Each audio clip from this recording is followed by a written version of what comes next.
ਸਤਿ ਸ਼੍ਰੀ ਅਕਾਲ ਸਾਰੇ ਹੀ ਦਰਸ਼ਕਾਂ ਦਾ ਸਵਾਗਤ ਹੈ। ਇਸ ਸਮੇਂ ਜੋ ਮੈਂ ਤੁਹਾਨੂੰ ਖਬਰਾਂ ਦੱਸਣ ਜਾ ਰਹੀ ਹਾਂ, ਸਭ ਤੋਂ ਪਹਿਲਾਂ ਦੱਸ ਦਿੰਨੀ ਹਾਂ ਕਿ ਉਹ ਕਿਹੜੀਆਂ ਖਬਰਾਂ ਹੋਣਗੀਆਂ। ਸਭ ਤੋਂ ਪਹਿਲਾਂ ਹੋਵੇਗੀ ਕਿ ਕੈਨੇਡਾ ਸਰਕਾਰ ਵੱਲੋਂ ਅੱਜ ਜੋ ਤਾਜ਼ਾ ਐਲਾਨ ਕੀਤਾ ਗਿਆ ਹੈ ਰਿਫਿਊਜੀਆਂ ਨੂੰ ਪੱਕੇ ਕਰਨ ਦੇ ਸੰਬੰਧੀ ਉਹ ਕੀ ਹੈ। ਅਗਲੀ ਹੋਵੇਗੀ ਕਿ ਕੈਨੇਡਾ ਦੇ ਬਾਰਡਰ ਬੰਦ ਰੱਖਣ ਦੇ ਲਈ ਜੋ ਆਖਰੀ ਤਰੀਕ ਸੀ 21 ਅਗਸਤ ਸੀ, ਪਰ ਇਸ ਦੇ ਲਈ ਅੱਗੇ ਹੁਣ ਫੈਸਲਾ ਲਿਆ ਜਾ ਚੁੱਕਿਆ ਹੈ, ਉਹ ਕੀ ਹੈ। ਓਨਟਾਰੀਓ ਸਰਕਾਰ ਦੇ ਵੱਲੋਂ ਸਿੱਖਿਆ ਮੰਤਰੀ ਨੇ ਸਕੂਲਾਂ ਦੇ ਖੋਲ੍ਹਣ ਦੇ ਬਾਰੇ ਐਲਾਨ ਕੀਤਾ ਹੈ ਤੇ ਨਾਲ ਹੀ ਫੰਡਿੰਗ ਦਾ ਐਲਾਨ ਕੀਤਾ ਹੈ। ਉਹ ਉਹਨਾਂ ਦੇ ਵੱਲੋਂ ਕੀ ਕੁਝ ਦੱਸਿਆ ਗਿਆ ਹੈ। ਤੇ ਅਗਲੀ ਖਬਰ ਤੁਹਾਨੂੰ ਦੱਸਾਂਗੇ ਕਿ ਜੋ ਰੈੱਡ ਡੀਅਰ ਦੇ ਵਿੱਚ ਡਾਕਟਰ ਦੀ ਹੱਤਿਆ ਹੋਈ ਸੀ, ਉਸ ਦੇ ਵਾਸਤੇ ਅੱਜ ਐਡਮੰਟਨ ਤੇ ਰੈੱਡ ਡੀਅਰ ਦੇ ਵਿੱਚ ਸ਼ਰਧਾਂਜਲੀ ਸਮਾਗਮ ਕਰਵਾਏ ਜਾ ਰਹੇ ਨੇ। ਉਹ ਕਿੰਨੇ ਵਜੇ ਤੇ ਕਿਸ ਤਰ੍ਹਾਂ ਹੋਣਗੇ, ਉਸ ਦੇ ਬਾਰੇ ਦੱਸਾਂਗੇ। ਤੇ ਹੁਣ ਸਭ ਤੋਂ ਪਹਿਲਾਂ ਤੁਹਾਨੂੰ ਦੱਸਦੇ ਹਾਂ ਕਿ ਜੋ ਅੱਜ ਸਵੇਰੇ ਕੈਨੇਡਾ ਸਰਕਾਰ ਨੇ ਐਲਾਨ ਕੀਤਾ ਹੈ, ਉਸ ਦੇ ਵਿੱਚ ਦੱਸਿਆ ਗਿਆ ਹੈ ਕਿ ਰਿਫਿਊਜੀ ਜੋ ਕਿ ਹੈਲਥ ਕੇਅਰ ਵਰਕਰ ਵਜੋਂ ਕੰਮ ਕਰ ਰਹੇ ਸੀ, ਉਹਨਾਂ ਨੂੰ ਪੱਕੇ ਕਰ ਦਿੱਤਾ ਜਾਵੇਗਾ। ਕੋਵਿਡ-19 ਦੇ ਮਰੀਜ਼ਾਂ ਦਾ ਜੋ ਧਿਆਨ ਰੱਖ ਰਹੇ ਸੀ, ਉਹਨਾਂ ਰਿਫਿਊਜੀਆਂ ਨੂੰ ਪੱਕੇ ਕਰਨ ਦਾ ਐਲਾਨ ਕਰ ਦਿੱਤਾ ਗਿਆ ਹੈ। ਇਸ ਦੇ ਵਿੱਚ ਮਾਰਕੋ ਮੈਂਡੀਚੀ ਜੋ ਇਮੀਗ੍ਰੇਸ਼ਨ ਮੰਤਰੀ ਨੇ, ਉਹਨਾਂ ਨੇ ਕੀ ਕੁਝ ਅੱਜ ਸਵੇਰੇ ਐਲਾਨ ਕਰਦੇ ਹੋਏ ਦੱਸਿਆ, ਉਹ ਤੁਹਾਨੂੰ ਹੁਣ ਦੱਸਦੇ ਹਾਂ। ਇਮੀਗ੍ਰੇਸ਼ਨ ਮੰਤਰੀ ਮਾਰਕੋ ਮੈਂਡੀਚੀਨੋ ਨੇ ਅੱਜ ਸਵੇਰੇ ਮੌਂਟਰੀਅਲ ਦੇ ਵਿੱਚ ਹੀ ਇਸ ਦਾ ਐਲਾਨ ਕੀਤਾ ਹੈ, ਜਿਨ੍ਹਾਂ ਕਿਹਾ ਕਿ ਕੋਵਿਡ-19 ਦੌਰਾਨ ਕਈ ਰਿਫਿਊਜੀਆਂ ਦੇ ਵੱਲੋਂ ਆਪਣੀ ਜਾਨ ਨੂੰ ਖਤਰੇ ਦੇ ਵਿੱਚ ਪਾ ਕੇ ਵੀ ਹਸਪਤਾਲਾਂ ਤੇ ਕਾਫੀ ਅਜਿਹੀਆਂ ਥਾਵਾਂ ਦੇ ਉੱਤੇ ਕੰਮ ਕੀਤਾ ਗਿਆ ਜਿੱਥੇ ਕੋਵਿਡ-19 ਦੇ ਮਰੀਜ਼ ਮੌਜੂਦ ਸਨ, ਤੇ ਇਸੇ ਕਰਕੇ ਉਹਨਾਂ ਨੂੰ ਕਿਊਬੈਕ ਵਿੱਚ ਗਾਰਡੀਅਨ ਐਂਜਲਸ ਵੀ ਕਿਹਾ ਜਾ ਰਿਹਾ ਹੈ। ਤੇ ਇਸ ਦੌਰਾਨ ਜਿਹੜੇ ਰਿਫਿਊਜੀ ਪੱਕੇ ਕੀਤੇ ਜਾ ਰਹੇ ਨੇ, ਉਹਨਾਂ ਦੇ ਵਾਸਤੇ ਜੋ ਯੋਗਤਾ ਰੱਖੀ ਗਈ ਹੈ, ਉਸ ਵਿੱਚ ਇਹ ਹੈ ਕਿ ਮਾਰਚ 13 ਤੋਂ ਪਹਿਲਾਂ ਉਹਨਾਂ ਦੇ ਵੱਲੋਂ ਅਰਜ਼ੀ ਦਾਇਰ ਕੀਤੀ ਗਈ ਹੋਣੀ ਚਾਹੀਦੀ ਹੈ ਤੇ ਉਹਨਾਂ ਦੇ ਕੋਲ ਇਸ ਸਮੇਂ ਵਰਕ ਪਰਮਿਟ ਜ਼ਰੂਰ ਹੋਣਾ ਚਾਹੀਦਾ ਹੈ। ਹੈਲਥ ਕੇਅਰ ਇੰਸਟੀਟਿਊਸ਼ਨ ਦੇ ਵਿੱਚ ਉਹਨਾਂ ਦੇ ਵੱਲੋਂ ਘੱਟੋ ਘੱਟ ਮਾਰਚ 13 ਤੋਂ ਲੈ ਕੇ 14 ਅਗਸਤ ਤੱਕ 120 ਘੰਟੇ ਦਾ ਅਨੁਭਵ ਹੋਣਾ ਚਾਹੀਦਾ ਕੰਮ ਕਰਨ ਦਾ। ਤੇ ਇਸੇ ਨਾਲ ਹੀ ਹੈਲਥ ਕੇਅਰ ਇੰਸਟੀਟਿਊਸ਼ਨ ਦੇ ਵਿੱਚ 6 ਮਹੀਨੇ ਤੱਕ ਦਾ ਅਨੁਭਵ ਹੋਣਾ ਚਾਹੀਦਾ ਕੰਮ ਕਰਨ ਦਾ। ਤੇ ਨਾਲ ਹੀ ਜੋ ਕਿ ਸਿਹਤ ਨੂੰ ਲੈ ਕੇ ਤੇ ਸੁਰੱਖਿਆ ਨੂੰ ਲੈ ਕੇ ਹਦਾਇਤਾਂ ਹੁੰਦੀਆਂ ਨੇ ਕੈਨੇਡਾ ਦੀ PR ਲੈਣ ਦੇ ਵਾਸਤੇ, ਉਹਨਾਂ ਨੂੰ ਪੂਰਾ ਕੀਤਾ ਗਿਆ ਹੋਣਾ ਚਾਹੀਦਾ ਹੈ, ਜਿਸ ਤੋਂ ਬਾਅਦ ਉਹਨਾਂ ਨੂੰ ਪੱਕੇ ਕਰ ਦਿੱਤਾ ਜਾਵੇਗਾ। ਹੁਣ ਤੱਕ ਇਹ ਸਾਹਮਣੇ ਆਇਆ ਕਿ 1000 ਦੇ ਕਰੀਬ ਅਜਿਹੇ ਰਿਫਿਊਜੀ ਨੇ ਜੋ ਕਿ ਇਸ ਪ੍ਰੋਗਰਾਮ ਦੇ ਲਈ ਯੋਗਤਾ ਰੱਖਦੇ ਨੇ, ਜਿਸ ਦੇ ਵਿੱਚ ਉਹਨਾਂ ਨੂੰ ਪੱਕੇ ਕੀਤਾ ਜਾਵੇਗਾ। ਨਾ ਸਿਰਫ ਉਹ ਰਿਫਿਊਜੀ, ਸਗੋਂ ਉਹਨਾਂ ਦੇ ਬੱਚੇ ਤੇ ਉਹਨਾਂ ਦੇ ਪਰਿਵਾਰਕ ਮੈਂਬਰ ਵੀ ਪੱਕੇ ਕੀਤੇ ਜਾਣਗੇ। ਇਸ ਦੇ ਬਾਰੇ ਵੀ ਐਲਾਨ ਕੀਤਾ ਗਿਆ ਹੈ। ਇਸ ਪ੍ਰੋਗਰਾਮ ਦੇ ਅਧੀਨ ਹੀ ਇਸ ਦੇ ਬਾਰੇ ਜਾਣਕਾਰੀ ਦਿੱਤੀ ਗਈ ਹੈ। ਇੱਥੇ ਜ਼ਿਕਰਯੋਗ ਹੈ ਕਿ ਫੈਡਰਲ ਸਰਕਾਰ ਪਹਿਲਾਂ ਸੋਚ ਰਹੀ ਸੀ ਕਿ ਨਾ ਸਿਰਫ ਹਸਪਤਾਲਾਂ ਵਿੱਚ ਮਰੀਜ਼ਾਂ ਦੀ ਦੇਖਭਾਲ ਕਰਨ ਵਾਲੇ ਕਾਮੇ, ਸਗੋਂ ਹਸਪਤਾਲਾਂ ਵਿੱਚ ਸਿਕਿਉਰਿਟੀ ਗਾਰਡ ਤੇ ਨਾਲ ਹੀ ਮੇਨਟੇਨੈਂਸ ਸਟਾਫ, ਉਹਨਾਂ ਨੂੰ ਵੀ ਪੱਕੇ ਕੀਤਾ ਜਾਵੇਗਾ ਜੇਕਰ ਉਹ ਰਿਫਿਊਜੀ ਨੇ। ਪਰ ਬਾਅਦ ਵਿੱਚ ਕਾਫੀ ਦੇਰ ਕੈਨੇਡਾ ਸਰਕਾਰ ਤੇ ਕਿਊਬੈਕ ਸਰਕਾਰ ਦੇ ਦਰਮਿਆਨ ਗੱਲਬਾਤ ਚੱਲਦੀ ਰਹੀ, ਜਿਸ ਤੋਂ ਬਾਅਦ ਇਸ ਪ੍ਰੋਗਰਾਮ ਦੇ ਉੱਤੇ ਥੋੜੀ ਸਖਤੀ ਕਰ ਦਿੱਤੀ ਗਈ ਤੇ ਇਸ ਦੇ ਵਿੱਚ ਸਿਰਫ ਉਹਨਾਂ ਨੂੰ ਲਿਆ ਗਿਆ ਜਿਹੜੇ ਕਿ ਮਰੀਜ਼ਾਂ ਦੀ ਦੇਖਭਾਲ ਕਰ ਰਹੇ ਸਨ। ਇੱਥੇ ਇਹ ਵੀ ਜ਼ਿਕਰਯੋਗ ਹੈ ਕਿ ਜਿਹੜੇ ਰਿਫਿਊਜੀ ਪੱਕੇ ਕੀਤੇ ਜਾ ਰਹੇ ਨੇ, ਉਹਨਾਂ ਨੂੰ ਹਜੇ ਵੀ CSQ ਜੋ ਕਿ ਕਿਊਬੈਕ ਸਰਕਾਰ ਦੇ ਵੱਲੋਂ ਸਰਟੀਫਿਕੇਟ ਦਿੱਤਾ ਜਾਂਦਾ ਹੈ, ਉਹ ਲੈਣਾ ਪਵੇਗਾ। ਇੱਥੇ ਜ਼ਿਕਰਯੋਗ ਹੈ ਕਿ ਕਿਊਬੈਕ ਦੇ ਪ੍ਰੀਮੀਅਰ ਨੇ ਮਈ ਮਹੀਨੇ ਹੀ ਕਹਿ ਦਿੱਤਾ ਸੀ ਕਿ ਸੂਬੇ ਦੇ ਵਿੱਚ ਇੱਕ ਕੇਸ ਦੇ ਮੁਤਾਬਕ ਕਿ ਆਖਿਰ ਕਿਹੜਾ ਰਿਫਿਊਜੀ ਕਿਸ ਤਰ੍ਹਾਂ ਕੰਮ ਕਰ ਰਿਹਾ ਤੇ ਕਿੱਥੇ ਕੰਮ ਕਰ ਰਿਹਾ ਹੈ, ਉਸ ਮੁਤਾਬਕ ਦੇਖਿਆ ਜਾਵੇਗਾ ਕਿ ਉਸ ਨੂੰ ਪੱਕੇ ਕੀਤਾ ਜਾਣਾ ਹੈ ਜਾਂ ਨਹੀਂ, ਜਿਸ ਤੋਂ ਬਾਅਦ ਉਹਨਾਂ ਦੇ ਬੱਚੇ ਤੇ ਪਤੀ ਜਾਂ ਪਤਨੀ, ਉਹਨਾਂ ਨੂੰ ਵੀ ਪੱਕੇ ਕਰ ਦਿੱਤਾ ਜਾਵੇਗਾ।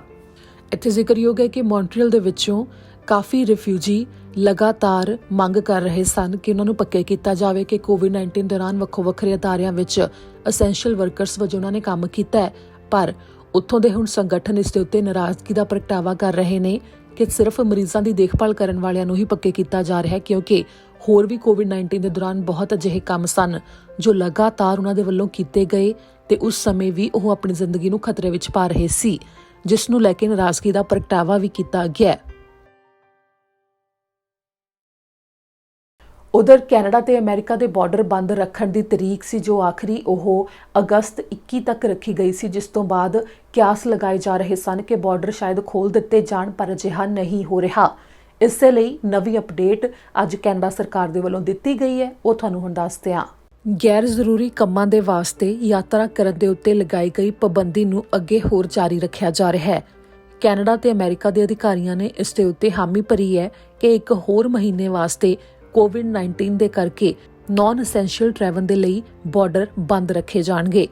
ਇੱਥੇ ਜ਼ਿਕਰਯੋਗ ਹੈ ਕਿ ਹੁਣ ਤੱਕ ਐਲਾਨ ਕੀਤਾ ਗਿਆ ਸੀ ਕਿ ਅਗਸਤ 21 ਤੱਕ ਅਮਰੀਕਾ ਤੇ ਕੈਨੇਡਾ ਦੇ ਬਾਰਡਰ ਬੰਦ ਰਹਿਣਗੇ, ਪਰ ਹੁਣ ਅੱਗੇ ਫੈਸਲਾ ਲੈ ਲਿਆ ਗਿਆ ਕਿ ਸਤੰਬਰ 21 ਤੱਕ ਅਜਿਹਾ ਕੀਤਾ ਜਾਵੇਗਾ, ਜਿਸ ਦੇ ਬਾਰੇ public safety minister bill Blair ਦੇ ਵੱਲੋਂ ਅੱਜ ਸਵੇਰੇ ਹੀ ਜਾਣਕਾਰੀ ਦਿੱਤੀ ਗਈ ਹੈ, ਜਿਨ੍ਹਾਂ ਨੇ ਕਿਹਾ ਕਿ ਕੈਨੇਡਾ ਤੇ ਅਮਰੀਕਾ ਦੇ ਬਾਰਡਰ ਅਗਲੇ ਹੋਰ 30 ਦਿਨ ਦੇ ਵਾਸਤੇ ਬੰਦ ਰੱਖੇ ਜਾਣਗੇ ਅਗਸਤ 21 ਤੋਂ ਬਾਅਦ, ਯਾਨੀ ਕਿ ਸਤੰਬਰ 21 2020 ਤੱਕ ਫਿਲਹਾਲ ਫੈਸਲਾ ਲੈ ਲਿਆ ਗਿਆ ਕਿ ਕੈਨੇਡਾ ਤੇ ਅਮਰੀਕਾ ਦੇ ਬਾਰਡਰ ਬੰਦ ਰਹਿਣਗੇ। ਇੱਥੇ ਜ਼ਿਕਰਯੋਗ ਹੈ ਕਿ ਬਾਰਡਰ ਬੰਦ ਕਰਨ ਦਾ ਫੈਸਲਾ ਪਹਿਲਾਂ ਲੈ ਲਿਆ ਗਿਆ ਸੀ, ਪਰ ਉਸ ਤੋਂ ਬਾਅਦ ਜੂਨ 9 ਨੂੰ ਕੁਝ ਵਿਅਕਤੀਆਂ ਨੂੰ ਇਜਾਜ਼ਤ ਦੇ ਦਿੱਤੀ ਗਈ ਸੀ ਕਿ ਉਹ ਕੈਨੇਡਾ ਤੇ ਅਮਰੀਕਾ ਦੇ ਅੰਦਰ ਆ ਜਾ ਸਕਦੇ ਨੇ, ਜਿਸ ਤੋਂ ਬਾਅਦ ਇਹ ਵੀ ਸਥਾਈ ਬਣਾਇਆ ਗਿਆ ਕਿ ਜੇਕਰ ਕਿਸੇ ਵੀ ਵਿਅਕਤੀ ਨੇ ਅਮਰੀਕਾ ਤੋਂ ਕੈਨੇਡਾ ਆਉਣਾ ਹੈ, ਪਰ ਉਹਨਾਂ ਨੂੰ ਘੱਟੋ-ਘੱਟ 15 ਦਿਨ ਦੇ ਵਾਸਤੇ ਆਉਣਾ ਪਵੇਗਾ, 14 ਦਿਨ ਉਹਨਾਂ ਨੂੰ ਉੱਥੇ ਕੁਆਰੰਟਾਈਨ ਕਰਨਾ ਪਵੇਗਾ ਤੇ 15ਵੇਂ ਦਿਨ ਵਾਪਸ ਜਾ ਸਕਦੇ ਨੇ। ਪਰ ਇਸ ਦੌਰਾਨ ਕਈ ਵਾਰ ਇਹ ਵੀ ਪਾਇਆ ਗਿਆ ਕਿ ਅਮਰੀਕਾ ਤੇ ਕੈਨੇਡਾ ਦੇ ਵਿੱਚੋਂ ਆਉਣ ਵਾਲੇ ਵਿਅਕਤੀਆਂ ਦੇ ਵੱਲੋਂ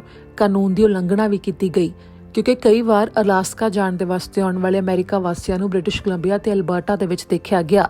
ਜਿਸ ਤੋਂ ਬਾਅਦ ਬਾਇਲੋ ਅਧਿਕਾਰੀਆਂ ਦੇ ਵੱਲੋਂ ਉਹਨਾਂ ਨੂੰ ਚੇਤਾਵਨੀ ਵੀ ਦਿੱਤੀ ਗਈ ਤੇ ਇਸ ਦੇ ਉੱਤੇ ਨਵੀਂ ਰੋਕ ਵੀ ਲਗਾਈ ਗਈ ਤੇ deputy prime minister Christy Freeland ਦੇ ਵੱਲੋਂ ਵੀ ਅਮਰੀਕਨਸ ਦੇ ਵਾਸਤੇ ਇਸ ਵਾਸਤੇ ਅਪੀਲ ਕੀਤੀ ਗਈ ਸੀ ਕਿ ਉਹ ਕੈਨੇਡਾ ਵਿੱਚ ਇਸ ਤਰ੍ਹਾਂ ਘੁੰਮਣ ਨਾ ਆਉਣ, ਜਿਸ ਦੇ ਨਾਲ ਦੋਵੇਂ ਦੇਸ਼ਾਂ ਦੇ ਲੋਕਾਂ ਨੂੰ ਖਤਰਾ ਹੋ ਸਕਦਾ ਹੈ ਜੇਕਰ ਕੋਵਿਡ-19 ਦੇ ਕੇਸ ਹੋਰ ਜ਼ਿਆਦਾ ਵਧਦੇ ਨੇ।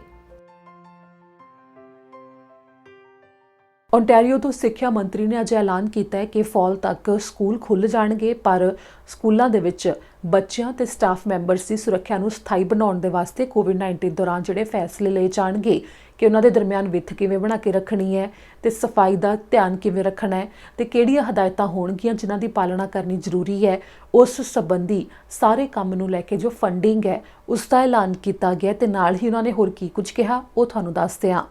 ਓਨਟਾਰੀਓ ਤੋਂ ਸਿੱਖਿਆ ਮੰਤਰੀ ਦੇ ਵੱਲੋਂ ਜਾਣਕਾਰੀ ਦਿੱਤੀ ਗਈ ਹੈ ਕਿ ਉਹਨਾਂ ਵੱਲੋਂ ਸੂਬੇ ਦੇ ਵਿੱਚ $500 ਮਿਲੀਅਨ ਦਾ ਫੰਡ ਜਾਰੀ ਕੀਤਾ ਗਿਆ ਹੈ, ਜੋ ਕਿ ਸਕੂਲਾਂ ਵਿੱਚ ਕੋਵਿਡ-19 ਦੇ ਦੌਰਾਨ ਹਦਾਇਤਾਂ ਨੂੰ ਸਥਾਈ ਬਣਾਉਣ ਦੇ ਵਾਸਤੇ ਵਰਤਿਆ ਜਾਵੇਗਾ, ਜਿਸ ਦੇ ਵਿੱਚ ਬੱਚਿਆਂ ਦੇ ਦਰਮਿਆਨ ਦੂਰੀ ਬਣਾ ਕੇ ਰੱਖਣ ਤੇ ਨਾਲ ਹੀ ਸਕੂਲ ਦੇ ਅੰਦਰ ਹਵਾ ਦੀ ਗੁਣਵੱਤਾ ਨੂੰ ਬਣਾਈ ਰੱਖਣ ਦੇ ਵਾਸਤੇ ਵੀ ਇਸ ਦੇ ਉੱਤੇ ਪੈਸਾ ਖਰਚਿਆ ਜਾਵੇਗਾ। ਇੱਥੇ ਜ਼ਿਕਰਯੋਗ ਹੈ ਕਿ ਕਈ ਟੀਚਰ ਯੂਨੀਅਨਸ ਦੇ ਵੱਲੋਂ ਦਾਅਵਾ ਕੀਤਾ ਜਾ ਰਿਹਾ ਸੀ ਕਿ ਸੂਬੇ ਦੇ ਵੱਲੋਂ ਜੋ ਤਾਜ਼ਾ ਪਲਾਨ ਦਿੱਤੇ ਗਏ ਨੇ ਉਸ ਦੇ ਨਾਲ ਸੂਬੇ ਦੇ ਵੱਲੋਂ ਕੋਵਿਡ-19 ਦੇ ਨਾਲ ਜਿਹੜੀਆਂ ਸੰਬੰਧਿਤ ਹਦਾਇਤਾਂ ਨੇ ਉਹਨਾਂ ਦੀ ਉਲੰਘਣਾ ਹੋ ਸਕਦੀ ਹੈ ਤੇ ਜਿਸ ਤੋਂ ਬਾਅਦ ਇਹ ਐਲਾਨ ਕੀਤਾ ਗਿਆ। ਇੱਥੇ ਜ਼ਿਕਰਯੋਗ ਹੈ ਕਿ $50 ਮਿਲੀਅਨ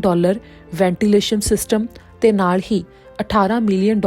ਆਨਲਾਈਨ ਪੜ੍ਹਾਈ ਸੰਬੰਧੀ ਚੀਜ਼ਾਂ ਨੂੰ ਅਪਗ੍ਰੇਡ ਕਰਨ ਦੇ ਵਾਸਤੇ ਵਰਤੇ ਜਾਣਗੇ। ਇੱਥੇ ਜ਼ਿਕਰਯੋਗ ਹੈ ਕਿ ਇਹ ਫੰਡਿੰਗ ਉਦੋਂ ਐਲਾਨੀ ਗਈ ਹੈ ਜਦੋਂ ਇਸ ਤੋਂ ਪਹਿਲਾਂ ਸਕੂਲ ਬੋਰਡਸ ਨੂੰ ਸੂਬੇ ਦੇ ਵੱਲੋਂ ਕਹਿ ਦਿੱਤਾ ਗਿਆ ਸੀ ਕਿ ਜਿਹੜੇ ਵੀ ਉਹਨਾਂ ਕੋਲ ਰਿਜ਼ਰਵ ਫੰਡ ਨੇ ਉਹ ਉਹਨਾਂ ਨੂੰ ਵਰਤ ਸਕਦੇ ਨੇ ਸਕੂਲਾਂ ਵਿੱਚ ਇਸ ਸਮੇਂ ਕੋਵਿਡ-19 ਦੇ ਦੌਰਾਨ ਜਿਹੜੀਆਂ ਹਦਾਇਤਾਂ ਨੇ ਉਹਨਾਂ ਦੀ ਪਾਲਣਾ ਕਰਨ ਦੇ ਵਾਸਤੇ। ਪਰ ਜਿਹੜੇ ਬੋਰਡਸ ਦੇ ਕੋਲ ਉਹ ਰਿਜ਼ਰਵ ਫੰਡ ਨਹੀਂ ਮੌਜੂਦ ਉਹਨਾਂ ਨੂੰ ਸਰਕਾਰ ਦੇ ਵੱਲੋਂ $11 ਮਿਲੀਅਨ ਦੀ ਫੰਡਿੰਗ ਦਿੱਤੀ ਜਾ ਰਹੀ ਹੈ,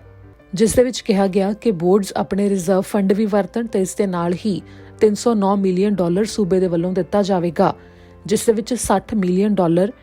PPE ਕਿਟਸ ਦੇ ਵਾਸਤੇ ਜੋ ਸਕੂਲਾਂ ਦੇ ਵਿੱਚ ਲੋੜ ਪੈਣ ਦੇ ਉੱਤੇ ਵਰਤੀਆਂ ਜਾਣੀਆਂ ਨੇ ਉਸ ਦੇ ਲਈ ਹੈ ਤੇ $100 ਮਿਲੀਅਨ ਸਕੂਲ ਵਿੱਚ ਸਾਫ਼ ਸਫਾਈ ਤੇ ਸੈਨੀਟਾਈਜ਼ੇਸ਼ਨ ਦੇ ਵਾਸਤੇ ਵਰਤੇ ਜਾਣ ਵਾਲੇ ਸਮਾਨ ਦੇ ਵਾਸਤੇ ਹੈ, ਜਿਸ ਦੇ ਬਾਰੇ ਐਲਾਨ ਜੁਲਾਈ ਮਹੀਨੇ ਦੇ ਵਿੱਚ ਕੀਤਾ ਗਿਆ ਸੀ। ਇਸ ਦੌਰਾਨ ਓਨਟਾਰੀਓ ਦੇ ਸਿੱਖਿਆ ਮੰਤਰੀ ਦੇ ਵੱਲੋਂ ਕਿਹਾ ਗਿਆ ਕਿ ਉਹਨਾਂ ਨੂੰ ਪੂਰਾ ਵਿਸ਼ਵਾਸ ਹੈ ਕਿ ਕੋਵਿਡ-19 ਦੀਆਂ ਹਦਾਇਤਾਂ ਤਹਿਤ ਸਕੂਲਾਂ ਦੇ ਵਿੱਚ ਕਾਫੀ ਸੁਰੱਖਿਅਤ ਮਾਹੌਲ ਦੇ ਅੰਦਰ ਬੱਚੇ ਪੜ੍ਹਨ ਦੇ ਵਾਸਤੇ ਪਰਤ ਸਕਦੇ ਨੇ, ਜਿਸ ਦੇ ਲਈ ਕਿਹਾ ਗਿਆ ਕਿ ਫਾਲ ਤੱਕ ਬੱਚੇ ਸਕੂਲਾਂ ਵਿੱਚ ਪਰਤ ਸਕਦੇ ਨੇ ਜਦੋਂ ਖੁਦ ਨੂੰ ਸੁਰੱਖਿਅਤ ਵੀ ਮਹਿਸੂਸ ਕਰਨਗੇ, ਕਿਉਂਕਿ ਇੰਤਜ਼ਾਮ ਕੁਝ ਅਜਿਹੇ ਕਰ ਦਿੱਤੇ ਜਾਣਗੇ ਸਕੂਲਾਂ ਵਿੱਚ ਜਿਸ ਦੌਰਾਨ ਸਾਰੀਆਂ ਹਦਾਇਤਾਂ ਦੀ ਪਾਲਣਾ ਕਰਦੇ ਹੋਏ ਸਕੂਲਾਂ ਵਿੱਚ ਬੱਚਿਆਂ ਦੀ ਸੁਰੱਖਿਆ ਨੂੰ ਸਥਾਈ ਬਣਾਇਆ ਜਾਵੇਗਾ। ਡਾਕਟਰ ਵਾਲਟਰ ਰੇਨੋਲਡਸ ਜੋ ਕਿ ਰੈਡ ਡੀਅਰ ਦੇ ਵਿੱਚ ਇੱਕ ਕਲੀਨਿਕ 'ਚ ਕੰਮ ਕਰਦੇ ਸੀ, ਉਹਨਾਂ ਦੇ ਉੱਤੇ ਉਹਨਾਂ ਦੇ ਇੱਕ ਮਰੀਜ਼ ਨੇ ਹਮਲਾ ਕਰ ਦਿੱਤਾ ਤੇਜ਼ਧਾਰ ਹਥਿਆਰ ਦੇ ਨਾਲ, ਜਿਸ ਤੋਂ ਬਾਅਦ ਉਹਨਾਂ ਨੇ ਦਮ ਤੋੜ ਦਿੱਤਾ ਤੇ ਹੁਣ ਉਹਨਾਂ ਨੂੰ ਸ਼ਰਧਾਂਜਲੀ ਦੇਣ ਦੇ ਵਾਸਤੇ ਵੱਖੋ-ਵੱਖਰੀਆਂ ਥਾਵਾਂ ਦੇ ਉੱਤੇ ਸਮਾਗਮ ਕਰਵਾਏ ਜਾ ਰਹੇ ਨੇ। ਅੱਜ ਐਡਮੰਟਨ ਤੇ ਰੈਡ ਡੀਅਰ ਦੇ ਵਿੱਚ ਕਦੋਂ ਤੇ ਕਿਵੇਂ ਹੋਣਗੇ ਇਹ ਸਮਾਗਮ ਉਹ ਤੁਹਾਨੂੰ ਦੱਸਦੇ ਹਾਂ। ਹੁਣ ਅੱਜ ਸ਼ਾਮ ਨੂੰ 7 ਵਜੇ ਰੈਡ ਡੀਅਰ ਤੇ ਐਡਮੰਟਨ ਦੇ ਸਿਟੀ ਹਾਲਸ ਦੇ ਅੱਗੇ ਡਾਕਟਰ ਵਾਲਟਰ ਰੇਨੋਲਡਸ ਨੂੰ ਸ਼ਰਧਾਂਜਲੀ ਦੇਣ ਦੇ ਵਾਸਤੇ ਕੈਂਡਲ ਲਾਈਟ ਵਿਜਲ ਕੀਤਾ ਜਾ ਰਿਹਾ ਹੈ। 45 ਸਾਲਾ ਡਾਕਟਰ ਵਾਲਟਰ ਰੇਨੋਲਡਸ ਦੀ ਸੋਮਵਾਰ ਦੇ ਦਿਨ ਉਹਨਾਂ ਦੇ ਵਾਕ-ਇਨ ਕਲੀਨਿਕ ਦੇ ਵਿੱਚ ਹੀ ਹੱਤਿਆ ਹੋ ਗਈ ਸੀ, ਜਿਨ੍ਹਾਂ ਦੇ ਪਿੱਛੇ 2 ਛੋਟੀਆਂ ਬੱਚੀਆਂ ਤੇ ਉਹਨਾਂ ਦੀ ਪਤਨੀ ਰਹਿ ਗਏ ਨੇ। ਰੈਡ ਡੀਅਰ ਦੇ ਵਿੱਚ ਵਾਕ-ਇਨ ਕਲੀਨਿਕ ਦੇ ਅੰਦਰ ਇਹ ਹਮਲਾ ਹੋਇਆ ਸੀ ਜਦੋਂ ਉਹਨਾਂ ਦੇ ਹੀ ਮਰੀਜ਼ 54 ਸਾਲਾ ਡੈਂਗ ਮੈਬੀਅਰ ਦੇ ਵੱਲੋਂ ਇਹ ਹਮਲਾ ਕੀਤਾ ਗਿਆ, ਜਿਸ ਦੇ ਵੱਲੋਂ ਹਥੌੜੇ ਤੇ ਨਾਲ ਹੀ ਕਿਰਪਾਨ ਵਰਗੇ ਹਥਿਆਰ ਦੇ ਨਾਲ ਹਮਲਾ ਕੀਤਾ ਗਿਆ ਸੀ ਤੇ ਡਾਕਟਰ ਰੇਨੋਲਡਸ ਨੇ ਹਸਪਤਾਲ ਜਾ ਕੇ ਦਮ ਤੋੜ ਦਿੱਤਾ ਸੀ। ਵਿਲੇਜ ਮਾਲ ਕਲੀਨਿਕ ਨੂੰ ਇਸ ਸਮੇਂ ਬੰਦ ਰੱਖਿਆ ਗਿਆ ਹੈ ਤੇ ਇਸ ਦੌਰਾਨ ਵਿਲੇਜ ਮਾਲ ਦੇ ਸਾਹਮਣੇ ਘਾਹ ਦੇ ਉੱਤੇ ਥਾਂ ਬਣਾਈ ਗਈ ਹੈ, ਜਿੱਥੇ ਲੋਕ ਸ਼ਰਧਾਂਜਲੀ ਦੇ ਫੁੱਲ ਭੇਟ ਕਰ ਰਹੇ ਨੇ। ਲਗਾਤਾਰ doctor Reynolds Red Deer primary care network ਦਾ ਵੀ ਹਿੱਸਾ ਸਨ ਤੇ ਉਸ ਨੈਟਵਰਕ ਦੇ ਵੱਲੋਂ ਸੈਂਟਰਲ ਅਲਬਰਟਾ ਵਿਜਲ ਕਰਵਾਇਆ ਜਾ ਰਿਹਾ ਹੈ। ਇਸ ਦੌਰਾਨ ਇੱਕ ਟੇਬਲ ਵੀ ਰੱਖਿਆ ਜਾਵੇਗਾ, ਜਿਸ ਦੇ ਉੱਤੇ ਸ਼ਰਧਾਂਜਲੀ ਦੇਣ ਦੇ ਵਾਸਤੇ ਫੁੱਲ ਰੱਖੇ ਜਾ ਸਕਦੇ ਨੇ। Red Deer primary care network ਦੇ ਵੱਲੋਂ ਡਾਕਟਰ ਰੇਨੋਲਡਸ ਨੂੰ ਸ਼ਰਧਾਂਜਲੀ ਦੇਣ ਦੇ ਵਾਸਤੇ ਇੱਕ ਰਿਬਨ ਕੈਂਪੇਨ ਵੀ ਸ਼ੁਰੂ ਕੀਤਾ ਗਿਆ ਹੈ, ਜਿਸ ਦੇ ਵਿੱਚ ਹਰੇ ਤੇ ਨੀਲੇ ਰੰਗ ਦੇ ਰਿਬਨ ਲਗਾਏ ਜਾਣਗੇ ਜਦੋਂ ਕੈਂਡਲ ਲਾਈਟ ਵਿਜਲ ਕੀਤਾ ਜਾਵੇਗਾ ਤੇ ਇਸ ਦੌਰਾਨ ਇਹ ਰਿਬਨ ਇਸ ਵਿਜਲ ਵਿੱਚ ਹਿੱਸਾ ਲੈਣ ਵਾਲੇ ਸਾਰੇ ਵਿਅਕਤੀਆਂ ਨੂੰ ਦਿੱਤੇ ਜਾਣਗੇ। ਰੈਡ ਡੀਅਰ ਤੋਂ ਮੇਅਰ ਤਾਰਾ ਵੀਰ ਵੀ ਇਸ ਵਿਜਲ ਦਾ ਹਿੱਸਾ ਹੋਣਗੇ, ਜਿਸ ਤੋਂ ਬਾਅਦ ਉਹ ਮੀਡੀਆ ਦੇ ਨਾਲ ਗੱਲਬਾਤ ਵੀ ਕਰਨਗੇ ਤੇ ਸ਼ੁੱਕਰਵਾਰ ਦੇ ਦਿਨ ਯਾਨੀ ਕਿ ਅੱਜ ਹੀ ਸ਼ਾਮ ਨੂੰ 7 ਵਜੇ ਐਡਮੰਟਨ ਦੇ ਵਿੱਚ ਵੀ ਰੈਡ ਡੀਅਰ ਦੀ ਤਰ੍ਹਾਂ ਹੀ ਕੈਂਡਲ ਲਾਈਟ ਵਿਜਲ ਹੋ ਰਿਹਾ ਹੈ, ਜਿਸ ਨੂੰ ਕਿ Edmonton zone medical staff association ਦੇ ਵੱਲੋਂ ਕਰਵਾਇਆ ਜਾ ਰਿਹਾ ਹੈ। ਹਰ ਥਾਂ ਦੇ ਉੱਤੇ ਕੋਵਿਡ-19 ਦੇ ਕਰਕੇ ਜਿਹੜੀਆਂ ਹਦਾਇਤਾਂ ਲੱਗੀਆਂ ਹੋਈਆਂ ਨੇ, ਉਹਨਾਂ ਮੁਤਾਬਕ 200 ਵਿਅਕਤੀਆਂ ਦੇ ਪਹੁੰਚਣ ਤੱਕ ਦੀ ਮਿਆਦ ਹੀ ਰੱਖੀ ਗਈ ਹੈ। ਇਸ ਦੌਰਾਨ ਜਿੰਨੇ ਵੀ ਡਾਕਟਰ ਇਸ ਵਿਜਲ ਦੇ ਵਿੱਚ ਹਿੱਸਾ ਲੈ ਰਹੇ ਨੇ, ਸਾਰਿਆਂ ਨੂੰ ਕਿਹਾ ਗਿਆ ਹੈ ਕਿ ਉਹ ਸਫੇਦ ਕੱਪੜੇ ਪਾਉਣ ਤੇ ਉੱਤੇ ਆਪਣੇ ਲੈਬ ਕੋਟ ਪਾ ਕੇ ਆਉਣ। ਇਸ ਦੌਰਾਨ ਰੈਡ ਡੀਅਰ ਤੋਂ ਡਾਕਟਰ ਰੇਨੋਲਡਸ ਦੇ ਇੱਕ ਦੋਸਤ ਡਾਕਟਰ ਜੌਨ ਦੇ ਵੱਲੋਂ ਫੰਡ ਵੀ ਇਕੱਠਾ ਕੀਤਾ ਜਾ ਰਿਹਾ ਹੈ, ਜਿਨ੍ਹਾਂ ਵੱਲੋਂ ਹੁਣ ਤੱਕ $2 ਲੱਖ ਤੱਕ ਇਕੱਠੇ ਕੀਤੇ ਜਾ ਚੁੱਕੇ ਨੇ। ਇਹ ਪੈਸਾ ਡਾਕਟਰ ਰੇਨੋਲਡ ਦੀਆਂ ਧੀਆਂ ਦੀ ਪੜ੍ਹਾਈ ਦੇ ਉੱਤੇ ਖਰਚਿਆ ਜਾਵੇਗਾ। ਇਸ ਦੌਰਾਨ ਡਾਕਟਰ ਰੇਨੋਲਡ ਦੇ ਦੋਸਤਾਂ ਦੇ ਵੱਲੋਂ ਜਾਣਕਾਰੀ ਇਹ ਵੀ ਦਿੱਤੀ ਗਈ ਕਿ ਸਾਊਥ ਅਫਰੀਕਾ ਤੋਂ ਡਾਕਟਰ ਰੇਨੋਲਡ ਆਪਣੀ ਪਤਨੀ ਨਾਲ 2003 ਵਿੱਚ ਕੈਨੇਡਾ ਆਏ ਸੀ। 3 ਸਾਲ ਮੈਨੀਟੋਬਾ ਰਹਿਣ ਤੋਂ ਬਾਅਦ ਉਹ ਸਾਲ 2006 ਵਿੱਚ ਰੈਡ ਡੀਅਰ ਦੇ ਵਿੱਚ ਆ ਗਏ ਸਨ ਤੇ ਉਸ ਤੋਂ ਬਾਅਦ ਲਗਾਤਾਰ ਉਹ ਇੱਥੇ ਹੀ ਰਹਿ ਰਹੇ ਸੀ। ਇਸ ਦੇ ਨਾਲ ਮੈਨੂੰ ਪੁਨੀਤ ਕੌਰ ਦਿਓ ਇਜਾਜ਼ਤ ਤੇ ਤੁਸੀਂ ਦੇਖਦੇ ਰਹੋ PNCN। ਜਲਦ ਹਾਜ਼ਰ ਹੋਵਾਂਗੀ ਨਵੀਆਂ ਅਪਡੇਟਸ ਦੇ ਨਾਲ।